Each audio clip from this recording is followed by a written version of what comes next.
selamat siang Sobat Nomi dimanapun Anda berada. Jumpa lagi dengan saya, Nomika Sinaga. Dalam kesempatan ini, saya ingin menjelaskan hasil penelitian yang saya lakukan terhadap salah satu tema yang saya angkat dalam ujian akhir semester 3 saya pada Universitas Internasional Batam.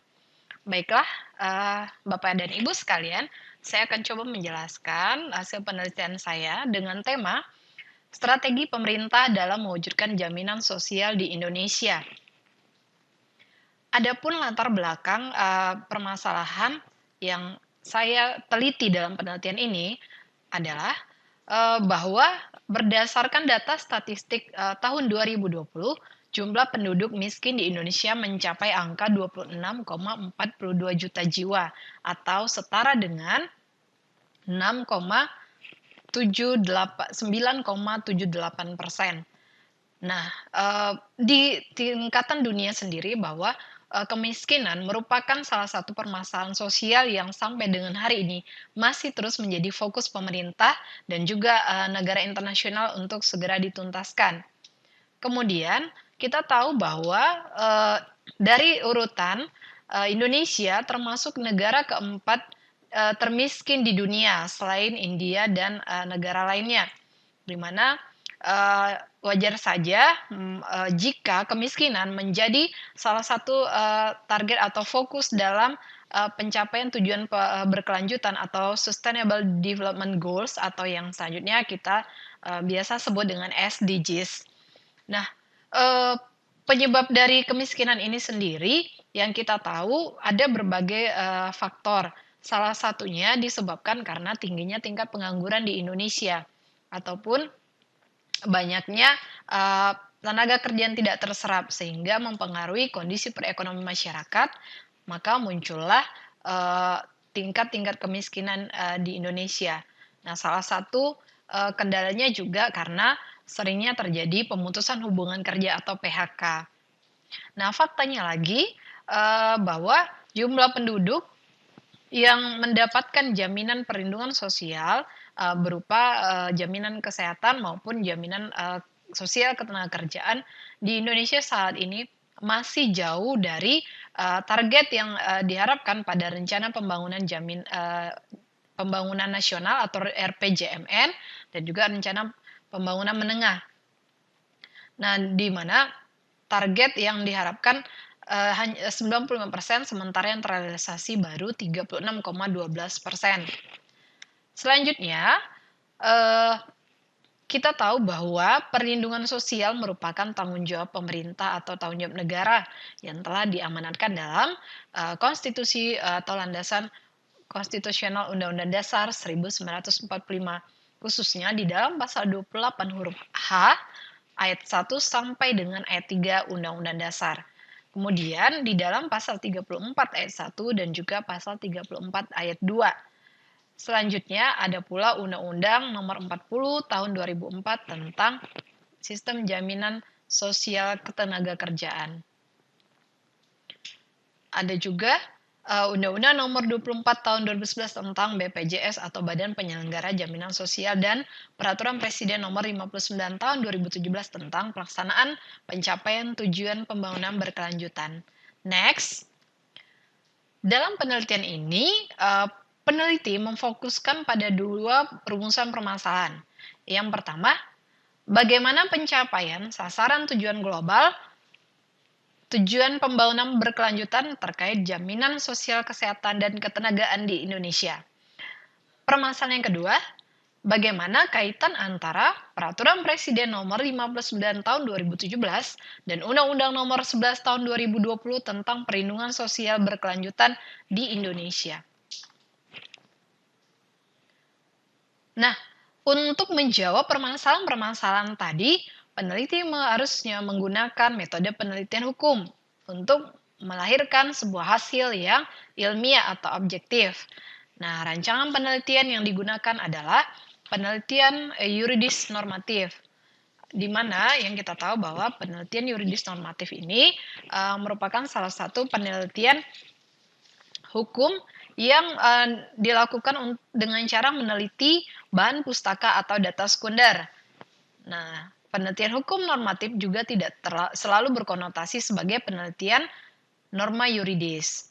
Kemudian, objek penelitian yang dilakukan menggunakan, bahan hukum primer yaitu yang, penulis sebutkan di awal tadi, ada pasal 28, huruf H Undang-Undang Dasar Negara Republik Indonesia tahun 1945, kemudian Undang-Undang tentang Sistem Jaminan Sosial Nomor 40 Tahun 2004, Undang-Undang tentang BPJS Nomor 24 Tahun 2011, Perpres Nomor 12 Tahun 2013, dan juga Peraturan Presiden Nomor 59 Tahun 2017 tentang pelaksanaan tujuan pembangunan berkelanjutan.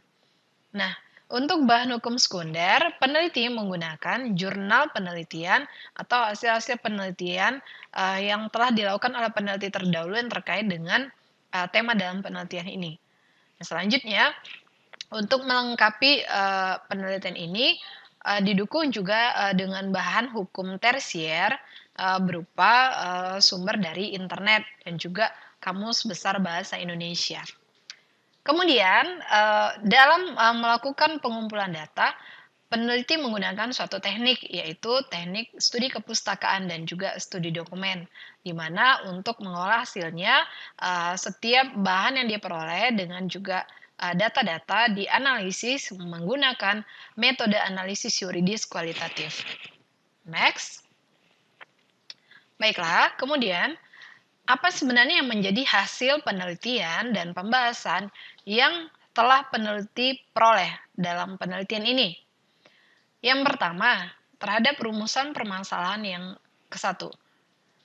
Pencapaian sasaran tujuan global, tujuan pembangunan berkelanjutan dalam bidang jaminan sosial dan ketenagakerjaan di Indonesia. Sebelumnya, saya ingin sedikit menjelaskan bahwa apa sih sebenarnya jaminan sosial itu? Nah, di dalam Undang-Undang Sistem Jaminan Sosial Nasional diberikan pengertian bahwa jaminan sosial adalah jaminan, suatu bentuk jaminan perlindungan, baik berupa perlindungan kesehatan ataupun perlindungan ketenagakerjaan yang disediakan oleh pemerintah kepada seluruh masyarakat Indonesia.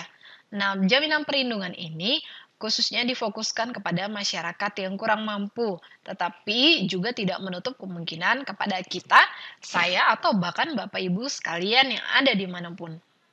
Namun, hal ini tentunya menjadi, suatu hal yang menjadi fokus tidak juga terlepas dari suatu kendala atau permasalahan. Sampai dengan hari ini, yang peneliti temukan dari data-data di internet bahwa belum sepenuhnya masyarakat Indonesia tercover dalam sistem perlindungan nasional, baik itu berupa BPJS Kesehatan ataupun BPJS Ketenagakerjaan. Di mana peserta penerima bantuan iuran atau PBI yang sampai dengan tahun 2019 ini hanya baru mencapai 36,12% dari total penduduk Indonesia yang ada. Padahal jika dihitung berdasarkan jiwa, peserta program jaminan kesehatan atau JKN baru mencapai 96,56 juta jiwa. Nah, target yang diinginkan pemerintah adalah 96,8 jiwa. Artinya dari jumlah ini masih ada kesenjangan ataupun jumlah yang belum tercapai atau diharapkan terwujud. Nah, inilah yang kemudian menarik perhatian peneliti untuk menggali apa sebenarnya yang terjadi. Nah, ternyata, Bapak Ibu,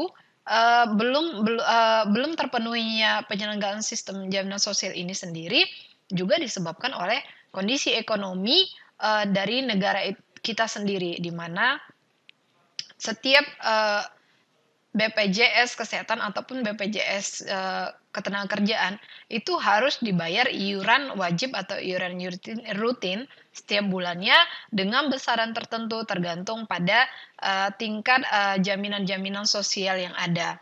Nah, baik di dalam Undang-Undang 40 tahun 2004 telah diatur beberapa jenis jaminan sosial. Yang pertama adalah jaminan kematian, jaminan kesehatan, jaminan kecelakaan kerja, dan juga jaminan hari tua.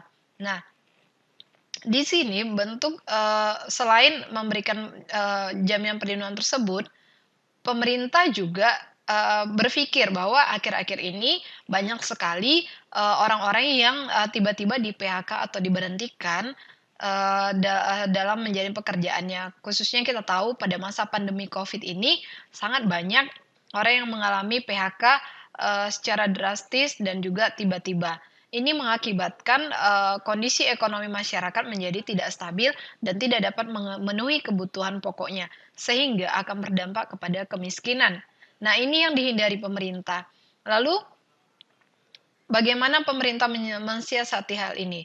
Nah, ternyata dalam mensiasati ini, pemerintah juga melakukan suatu strategi. Strategi dalam pengertiannya adalah suatu, cara ataupun upaya yang dilakukan untuk mengatasi suatu hal ataupun masalah. Nah, adapun strategi yang digunakan dalam mewujudkan jaminan perlindungan sosial ini, nanti akan kita bahas pada hasil penelitian yang kedua. Namun, saya masih ingin menjelaskan bahwa faktanya memang dari kajian saya, baik dari Undang-Undang Sistem Jaminan Sosial atau SJSN dan Undang-Undang BPJS serta Peraturan Presiden tentang Pelaksanaan Tujuan Pembangunan Berkelanjutan, bahwa saat ini memang pemerintah telah memberikan, perlindungan jaminan sosial. Namun memang, eee, hal-hal tadi masih terkendala tadi, itu sedang disiasati dan akan dicapai sampai dengan tahun 2030.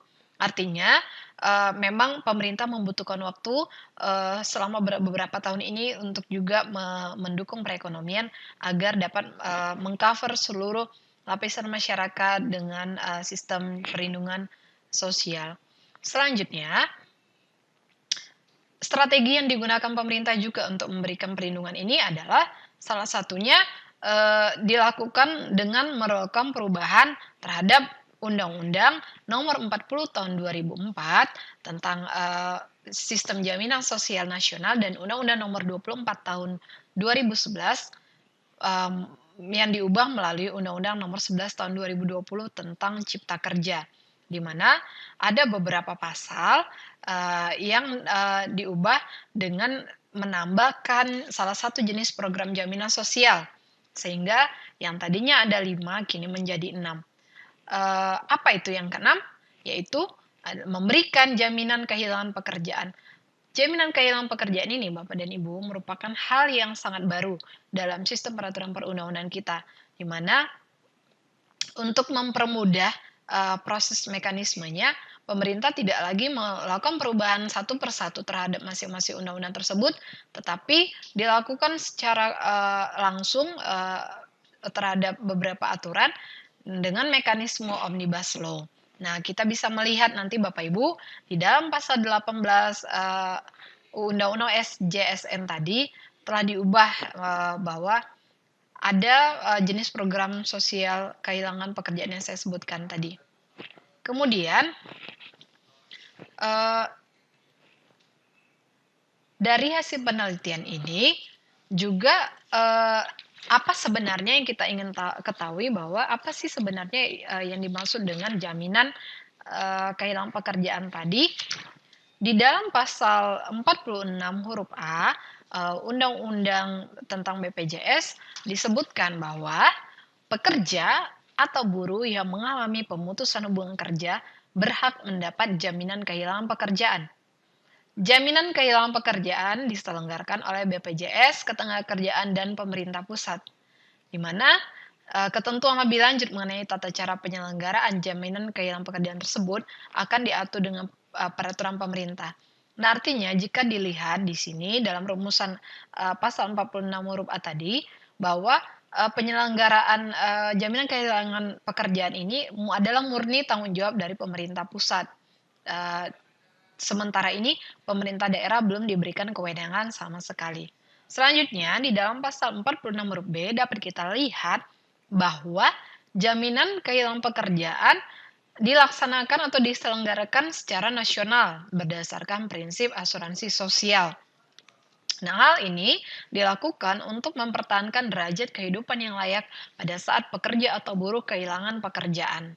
Nah, siapa saja sih yang berhak menjadi, peserta jaminan kehilangan pekerjaan ini? Nah, kita bisa melihat di dalam pasal 46 huruf C, ayat 1 dan ayat 2 yang menyebutkan bahwa peserta jaminan kehilangan pekerjaan adalah setiap orang yang membayar iuran. Nah, besaran iuran yang dimaksud, sementara ini memang belum ditetapkan, tidak ditetapkan dalam Undang-Undang Omnibus Law, tetapi akan diatur dalam peraturan pemerintah dan nantinya sebagian akan dibayar oleh pemerintah, namun kita belum tahu besarannya berapa. Jadi mohon, kita sambil menunggu ya, apapun, besarannya nanti kemungkinan pemerintah akan menetapkannya secara bijaksana. Nah, selain itu, eee, sebenarnya juga kita ingin tahu apa yang menjadi manfaat dari, jaminan kehilangan pekerjaan tersebut. Manfaatnya itu ada bermacam-macam Bapak Ibu, tidak hanya berupa uang, tidak aja berupa, uang tunai saja, tetapi pemerintah memberikan beberapa, bentuk alternatif manfaat. Yang pertama adalah, selain uang tunai, ada namanya akses informasi pasar kerja dan juga pelatihan kerja. Nah, di sini tampak bukan bahwa, ketika kita mengalami, namanya resiko kehilangan pekerjaan, kita tidak hanya membutuhkan uang, tapi kita juga membutuhkan skill ataupun membutuhkan keterampilan dan pelatihan yang mumpuni supaya kita bisa bersaing di bursa kerja atau, pasar kerja, apalagi mengingat saat ini kita tahu dengan sistem perdagangan bebas, siapa saja bisa dengan mudahnya bekerja di Indonesia. Oleh karenanya pemerintah sudah memikirkan hal ini dan menyediakan, berbagai bentuk sarana pelatihan baik itu nanti, secara virtual yang kita tahu, selama ini sudah mulai dilakukan dengan sistem prakerja, ataupun nanti akan dibuat pelatihan-pelatihan melalui Balai Pendidikan, oleh Kementerian Tenaga Kerja. Nah, kemudian kalau tadi yang bentuknya uang, itu berapa lama akan diperoleh? Nah, itu bentuknya, baik uang ataupun pendidikan pelatihan itu akan diberikan selama 6 bulan berturut-turut. Nah, eee, untuk manfaat yang telah diterima tadi, itu akan diberikan setelah, peserta mempunyai masa kepesertaan tertentu. Nah, untuk ketentuan lebih lanjut mengenai manfaat dari jaminan kehilangan pekerjaan tersebut, juga kita akan sama-sama menunggu peraturan pemerintahnya ya, Bapak Ibu. Oke, next, dari segi pembiayaan atau sumber pendanaannya, eee pemerintah telah menganggarkan untuk, sistem penyelenggaraan sosial jaminan kehilangan pekerjaan ini yang berasal dari beberapa modal. Yang pertama itu, ada dari modal awal pemerintah atau suntikan dana dari pemerintah, kemudian ada namanya rekomposisi iuran program jaminan sosial dan juga dana operasional BPJS Ketenagakerjaan. Nah, nantinya itu yang saya sebutkan, di awal-awal tadi bahwa, selain pemerintah telah memberikan iuran, itu juga kita diwajibkan untuk membayar, namanya iuran BPJS atau dana operasional. Nah, ini sudah sejalan, antara undang-undang sistem jaminan sosial nasional dengan undang-undang BPJS. Sudah, sama pengaturannya, manfaat jaminan perlindungan sosial yang diberikan pemerintah sudah sama-sama diubah di dalam undang-undang Omnibus Law. Nah, kemudian, eee, untuk kebijakan, baru ini sebenarnya memang juga dilakukan oleh pemerintah semata-mata bukan hanya berdasarkan, kajian awal saja, tetapi memang dari data World Bank sendiri itu sudah, eee, dilakukan analisis bahwa selama ini memang, banyak perusahaan-perusahaan yang sebagian itu sudah memenuhi pembayaran kompensasi dana PHK-nya, tapi jumlahnya masih sekitar 40%. Nah, artinya masih banyak hak-hak dari tenaga kerja yang ditahan oleh perusahaan.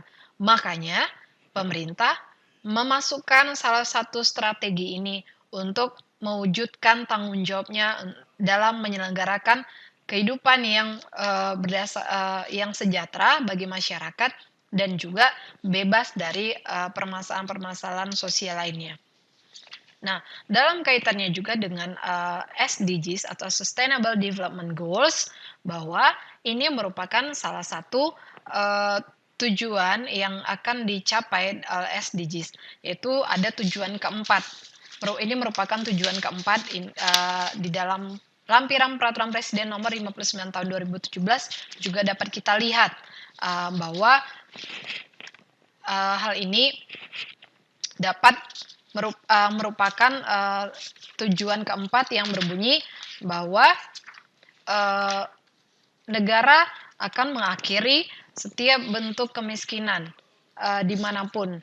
Nah, salah satu sasaran globalnya yang diatur dalam RPJMN adalah menerapkan secara nasional sistem dan upaya perlindungan sosial yang tepat bagi semua, khususnya kelompok miskin, dan pada tahun 2030 mencapai cakupan substantif bagi kelompok miskin dan rentan, di mana jumlah yang sasaran yang ingin dicapai pada tahun 2015 sampai 2019 khusus untuk peserta jaminan kesehatan atau melalui SJSN minimal 95% pada tahun 2019, dan kemudian untuk kepesertaan program jaminan sosial ketenagakerjaan pada sektor formal minimal 62,4 juta pekerja, sedangkan pada sektor formal minimal 3,5 juta pekerja. Nah, Bapak dan Ibu, demikian hasil pembahasan saya. Namun, kalau saya kaji berdasarkan teori negara kesejahteraan atau yang dikemukakan oleh R. Cronenberg, bahwa konsep ini sebenarnya sudah merupakan konsep yang cukup tepat untuk mengatasi salah satu permasalahan sosial yang terjadi di tengah-tengah masyarakat Indonesia. Karena menurut Cronenberg bahwa di dalam konsep negara kesejahteraan atau welfare state, negara kesejahteraan itu lebih ditekankan pada aspek sistem jaminan sosial, di mana sistem jaminan sosial suatu negara seringkali dituangkan dalam wujud legislasi atau kebijakan sosial. Dan tidak dapat kita pungkiri bahwa konsep ini identik dengan konsep kebijakan sosial yang saat ini dilakukan oleh pemerintah daerah terhadap perubahan undang-undang sistem jaminan sosial dan undang-undang BPJS melalui lahirnya undang-undang Omnibus Law. Hal ini menjadi spirit baru bagi para tenaga kerja di Indonesia. Baiklah, kini kita sampai pada tahap akhir, yaitu tahap kesimpulan. Yang pertama, kesimpulan yang telah dapat saya sampaikan bahwa pencapaian sasaran tujuan global tujuan pembangunan berkelanjutan dalam bidang jaminan sosial kesehatan dan ketenagakerjaan di Indonesia belum berjalan optimal sebagaimana ditetapkan dalam lampiran Peraturan Presiden Nomor 59 Tahun 2017, yaitu peserta jaminan kesehatan baru mencapai 36,12% dan peserta jaminan ketenagakerjaan baru mencapai 33,2 juta jiwa. Untuk kesimpulan yang kedua, antara Peraturan Presiden Nomor 59 Tahun 2017 dan Undang-Undang Nomor 11 Tahun 2020 memiliki kaitan yang sangat erat dalam mewujudkan jaminan sosial kesehatan dan ketenagakerjaan di Indonesia, di mana dengan berlakunya Undang-Undang Cipta Kerja telah menambah satu jaminan sosial, yaitu berupa jaminan kehilangan pekerja bagi masyarakat. Demikian pemaparan dari saya kali ini, Bapak dan Ibu. Saya yakin bahwa dalam penyampaian tadi masih terdapat kekurangan atau kesilapan baik yang saya sampaikan secara lisan maupun secara tulisan. Untuk itu saya mohon maaf dan perkenan Bapak Ibu sekalian. Oh ya, satu lagi, dalam kesempatan ini saya sangat berharap Bapak Ibu dapat memberikan komentar-komentar yang membangun untuk konten saya kali ini melalui komen di bawah, dan juga jangan lupa like-nya serta subscribe channel YouTube saya. Sampai jumpa di channel saya berikutnya. Bye, terima kasih.